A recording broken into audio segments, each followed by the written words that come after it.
Shalom adik-adik, selamat pagi. Pada saat ini kita bertemu lagi untuk melaksanakan ibadah persekutuan teruna. Harapannya, dimanapun adik-adik berada dalam keadaan yang sehat dan penuh sukacita. Mari kita fokus sejenak untuk beribadah. Mari saat ini kita mempersiapkan hati kita untuk memasuki ibadah. Kakak beri kesempatan bagi adik-adik untuk mengambil sikap saat teduh. Saat teduh dimulai.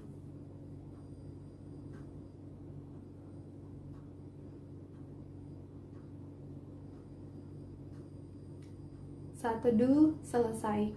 Dan sebelum memulai ibadah, kakak mengajak adik-adik untuk menyanyikan lagu Mars Pelkat PT. Kakak undang adik-adik untuk berdiri. Mari kita bernyanyi.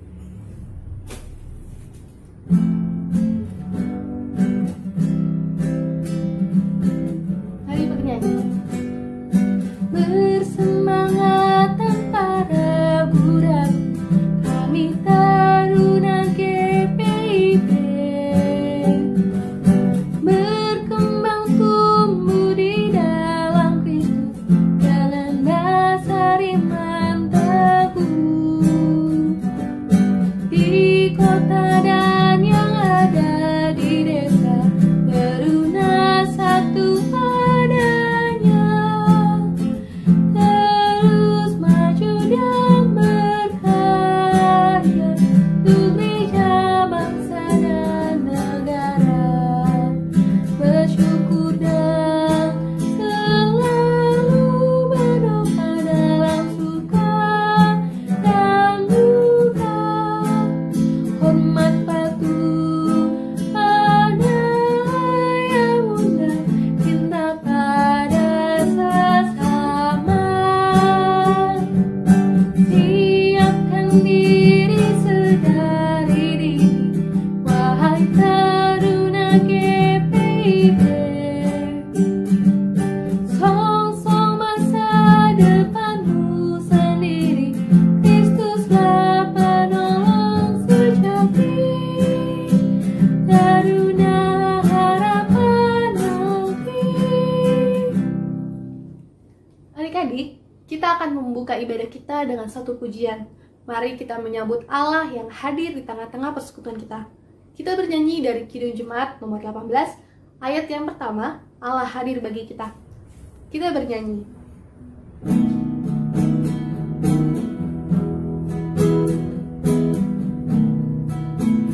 Allah hadir bagi kita dan hendak memberi berkat, melimpahkan kuasa Roh-Nya bagai hujan yang lebat. Dengan Roh Kudus ya Tuhan, umat-Mu berkatilah baharu di hati kami, oh curahkan kurnia. Saat ini kita akan bermazmur. Mazmur kita terambil dari Mazmur 34 ayat 2 sampai 6. Mazmur 34 ayat 2 sampai 6. Kakak akan membacakannya untuk kita semua. Aku hendak memuji Tuhan pada segala waktu. Puji-pujian kepadanya tetap di dalam mulutku. Karena Tuhan jiwaku bermegah. Biarlah orang-orang yang rendah hati mendengarnya dan bersuka cita. Muliakanlah Tuhan bersama-sama dengan aku. Marilah kita bersama-sama memasyurkan namanya. Aku telah mencari Tuhan, lalu Ia menjawab aku, dan melepaskan aku dari segala kegentaranku. Tunjukkanlah pandanganmu kepadanya, maka mukamu akan berseri-seri dan tidak akan malu tersipu-sipu. Adik-adik dipersilakan untuk duduk kembali. Kita akan merespon mazmur yang telah kita bacakan. Kita bernyanyi dari Kidung Jemaat nomor 40, Ajaib Benar Anugerah, ayatnya yang ketiga. Mari kita bernyanyi.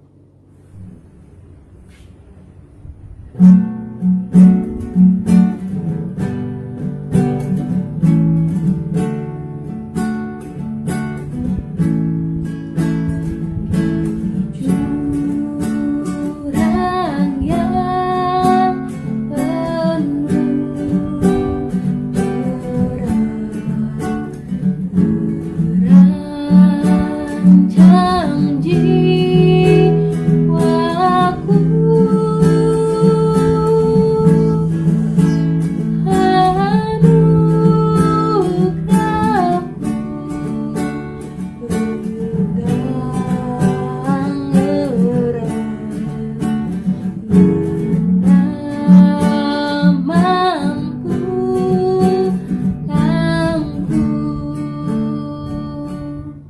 Shalom semuanya, apa kabarnya? Kakak harap semuanya dalam keadaan baik-baik saja. Oke teman-teman, saat ini kita telah mau mulai ibadah IHMPT pada hari ini. Kakak persilakan teman-teman untuk menyiapkan ayat bacaan kita yang saat ini terambil dari Yosua pasal yang ketiga, ayat yang pertama sampai dengan yang ke-17. Yosua pasal ketiga, ayat yang pertama sampai dengan 17. Jika kita telah menemukan, mari kita bersatu dalam doa. Bapa dalam surga, segala puji syukur kami naikkan kehadirat-Mu untuk setiap anugerah penyertaan yang terus kami rasakan ini sampai saat ini, Bapa. Dalam surga, terima kasih untuk kesehatan, untuk nafas kehidupan, untuk keluarga, untuk teman-teman yang boleh selalu hadir untuk kami melalui penyertaan-Mu saja, Bapa. Sebentar kami akan membaca dan merenungkan firman-Mu, biarlah firman yang akan kami baca dan kami renungkan dapat kami mengerti dan dapat kami aplikasikan dalam kehidupan kami sehari-hari. Berkenanlah Tuhan, ibadah ini dari awal pertengahan hingga akhirnya Kau memberkatinya. Hanya dalam nama Tuhan Yesus Kristus kami sudah berdoa dan mengucap syukur. Amin. Oke teman-teman, sebelumnya kita bangkit berdiri dulu. Jika sudah, kita akan baca Alkitab dari Yosua yang ketiga, ayat pertama sampai dengan yang ke-17. Yosua bangun pagi-pagi, lalu ia dan semua orang Israel berangkat dari Sitim dan sampailah mereka ke sungai Yordan. Maka bermalamlah mereka di sana sebelum menyeberang. Setelah lewat 3 hari, para pengatur pasukan menjalani seluruh perkemahan dan memberi perintah kepada bangsa itu, katanya, segera sesudah kamu melihat tabut perjanjian Tuhan Allahmu yang diangkat para imam yang memang suku Lewi, maka kamu harus juga berangkat dari tempatmu dan mengikutinya. Hanya antara kamu dan tabut itu harus ada jarak kira-kira 2000 hasta panjangnya. Janganlah mendekatinya, maksudnya supaya kamu mengetahui jalan yang harus kamu tempuh, sebab jalan itu belum pernah kamu lalui dahulu. Berkatalah Yosua kepada bangsa itu, kuduskanlah dirimu, sebab besok Tuhan akan melakukan perbuatan yang ajaib di antara kamu. Dan kepada para imam itu Yosua berkata demikian, angkatlah tabut perjanjian itu, menyeberanglah di depan bangsa itu. Maka mereka mengangkat tabut perjanjian dan berjalan di depan bangsa itu. Dan Tuhan berfirman pada Yosua, pada hari inilah aku mulai membesarkan namamu di mata seluruh orang Israel, supaya mereka tahu bahwa seperti dahulu aku menyertai Musa, demikianlah aku menyertai engkau. Maka kau perintahkanlah kepada para imam pengangkat tabut perjanjian itu demikian. Setelah kamu sampai di tepi air sungai Yordan, haruslah kamu tetap berdiri di sungai Yordan itu. Lalu berkatalah Yosua kepada orang Israel, datanglah dekat dan mendengarkan firman Tuhan Allah. Lalu kata Yosua, dari hal inilah akan kamu ketahui bahwa Allah yang hidup ada di tengah-tengah kamu, dan bahwa sungguh-sungguh akan dihalaunya orang Kanaan, orang Het, orang Hei, orang Feris, orang Girgasi, orang Amori, dan orang Yebus itu dari depan kamu. Sesungguhnya tabut perjanjian Tuhan semesta bumi berjalan menyeberang di depan kamu, masuk ke sungai Yordan. Maka sekarang pilihlah 12 orang dari suku-suku Israel, seorang dari tiap-tiap suku. Segera sesudah kaki para imam pengangkat tabut Tuhan semesta bumi berhenti di dalam air sungai Yordan, maka air sungai Yordan itu akan terputus. Air yang turun dari hulu akan berhenti mengalir menjadi bendungan. Ketika bangsa itu berangkat dari tempat perkemahan mereka untuk menyeberangi sungai Yordan, para imam pengangkut tabut perjanjian itu berjalan di depan bangsa itu. Segera sesudah para pengangkut tabut itu sampai ke sungai Yordan, dan para imam pengangkat tabut itu mencelupkan kakinya ke dalam air di tepi sungai itu. Sungai Yordan itu sebak sampai meluap sepanjang tepi selama musim menuai. Maka berhentilah air itu mengalir, air yang turun dari hulu melonjak menjadi bendungan. Jauh sekali di dekat Adam, kota yang terletak di sebelah Sartan, sedang air yang turun ke laut Araba itu, yaitu laut asin, terputus sama sekali. Lalu menyeberanglah bangsa itu di tentangan Yeriko. Tetapi para imam pengangkat tabut perjanjian Tuhan itu berdiri di tanah yang kering, di tengah-tengah sungai Yordan, dan seluruh bangsa Israel menyeberang di tanah yang kering, sampai seluruh bangsa itu selesai menyeberangi sungai Yordan. Berbahagialah kita yang telah mendengar dan merenungkannya. Haleluya. Haleluya. Haleluya. Haleluya. Baik teman-teman, dipersilakan untuk duduk kembali. Oke, shalom teman-teman. Ketika kita sudah membaca Alkitab yang diberikan judul Perikop Menyeberangi Sungai Yordan, saat ini SBT dari minggu ini bertemakan bersama Tuhan Aku Bisa. Ya teman-teman, ketika kita telah membaca bacaan kita ini menceritakan tentang Yosua, kalau kita boleh mengingat kembali bahwa dulunya bangsa Israel pun juga pernah menyeberangi suatu laut bersama Nabi Musa waktu itu, dan Yosua waktu itu sebagai abdinya Musa, dan saat ini Yosua harus melalui itu tanpa Musa karena Musa telah meninggal, teman-teman. Nah, teman-teman, saat itu Yosua berumur 30 tahun, dan itu termasuk kategori umur masih muda, teman-teman.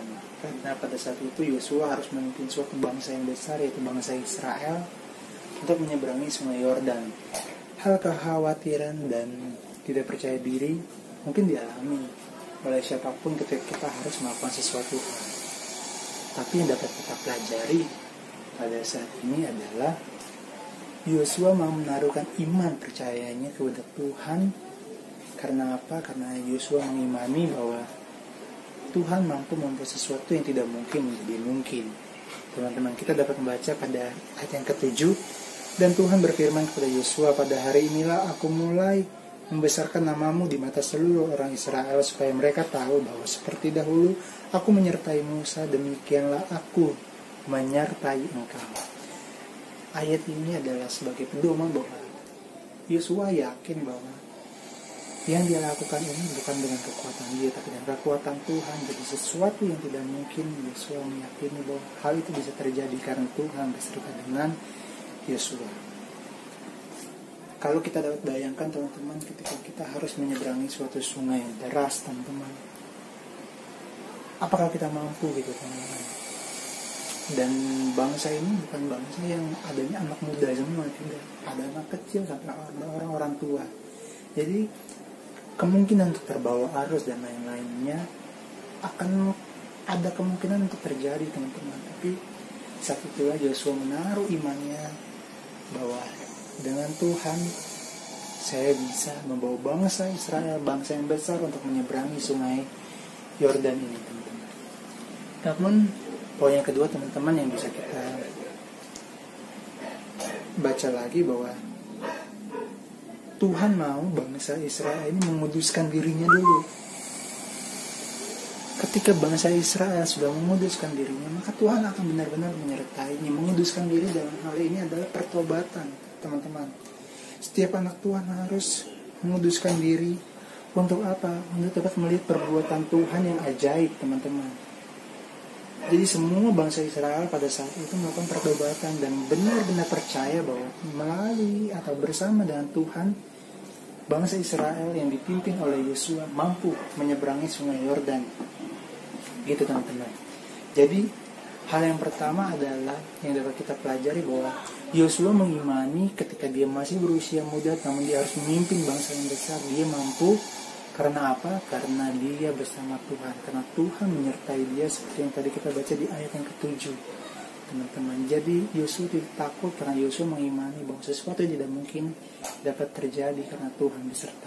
Yang kedua adalah menguduskan diri, teman-teman. Dan Tuhan mau bangsa Israel ini benar-benar percaya dulu sama Tuhan. Bangsa Israel serahkan semuanya sama Tuhan, sehingga bangsa Israel pun akan merasakan apa yang Yosua alami, yaitu iman terhadap Tuhan membuat hal yang tidak mungkin menjadi mungkin, teman-teman. Nah, teman-teman, yang mau dipelajari dari bacaan saat ini adalah bersama Tuhan kita bisa, teman-teman. Ada kadangkala mungkin kita merasa bahwa bisa gak ya gue gitu. Atau dalam kondisi pandemi saat ini, teman-teman, bisa gak ya gue tetap mendapatkan akses pendidikan? Kita harus serahkan semuanya sama Tuhan, teman-teman. Ada perubahan-perubahan yang kita alami ketika kita dulu belajar secara tatap muka dengan guru. Kita bisa bertemu secara langsung dengan teman-teman, berinteraksi. Saat ini kita harus berdiam diri di rumah, namun kita tetap bisa mendapatkan akses pendidikan, teman-teman. Bukankah itu sesuatu yang tidak mungkin jadi mungkin, teman-teman? Dan itu semua kita yakini bahwa itu semua karena penyertaan Tuhan. Kita mampu melaksanakan itu semua, teman-teman.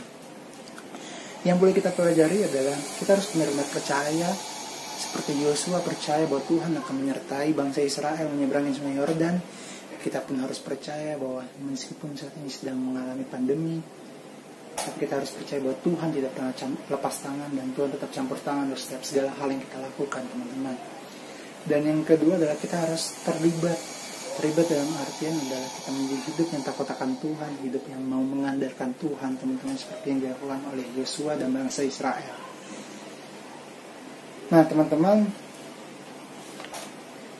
yang terakhir mungkin dari kakak adalah kita harus yang terutama dan bersyukur, teman-teman, untuk setiap kondisi yang ada saat ini.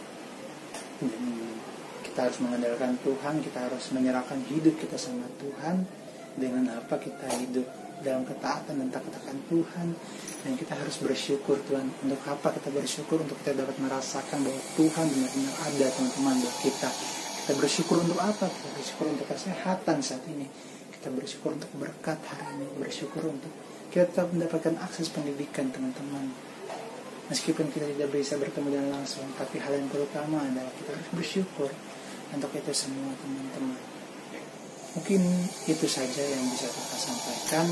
Ya, teman, alami, kita semua alami bahwa kita harus tetap senantiasa mengandalkan Tuhan. Kita harus senantiasa hidup dengan ketaatan.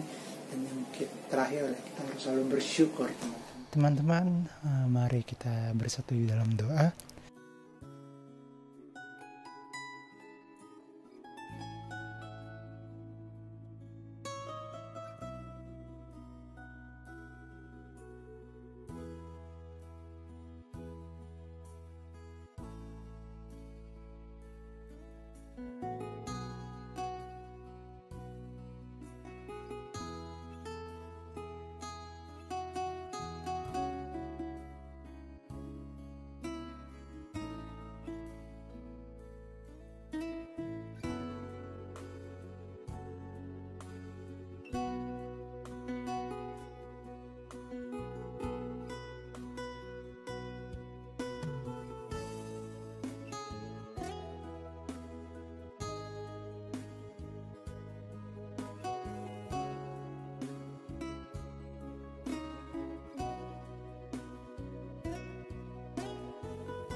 Adik-adik, mari kita berdiri. Tibalah kita di penghujung ibadah. Dan sebelum kita kembali melakukan aktivitas kita masing-masing, kita akan mendengarkan amanat pengutusan. Masuk dalam amanat pengutusan, teman-teman semuanya, kita dapat meniru teladan dari Yosua, teman-teman. Yang pertama adalah kita harus percaya bahwa Tuhan mampu membuat sesuatu yang tidak mungkin menjadi mungkin. Dan kita mau menaruh iman percaya kita hanya kepada Tuhan Yesus Kristus saja. Yang kedua, kita harus hidup dalam ketaatan. Dan yang ketiga adalah kita harus berusaha hidup untuk selalu mengucap syukur dalam segala hal. Teman-teman. Nyanyian pengutusan terambil dari Gita Bakti 117, ajar kami melakukan, ayatnya yang ke-12. Kita bernyanyi.